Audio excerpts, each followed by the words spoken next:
Web application Laravel দিয়েও বানানো যায়, জেঙ্গো দিয়েও বানানো যায়, আবার মানস্টেকেও বানানো যায়। আমাদের কি সবগুলা শেখা উচিত? আসলে আমাদের সবগুলা শেখার প্রয়োজন নাই। এন্ড আমাদের উচিত যে কোনো একটা স্টেককে আমাদের পিক করা এন্ড দেন ওইটার মধ্যে এক্সপার্টাইজ ডেভেলপ করা। পৃথিবীর সবকিছু আমাদের জানার প্রয়োজন নাই। একজন মানুষ যে পৃথিবীর সবকিছু পারবে এটা কখনো সম্ভব নয়।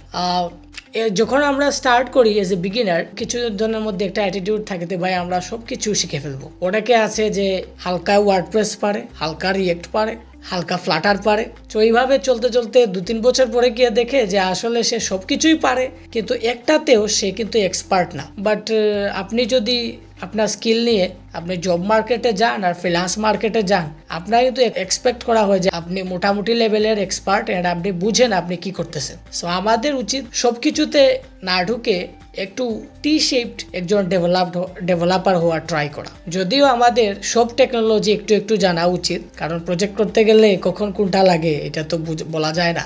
বাট আপনার সেই একটা স্কিলে খুব এক্সপার্ট হতে হবে। তাহলে কমেন্ট করে জানাবেন কোন স্কিলে আপনি সবচেয়ে বেশি এক্সপার্ট, কোন স্কিল হচ্ছে আপনার সুপার পাওয়ার।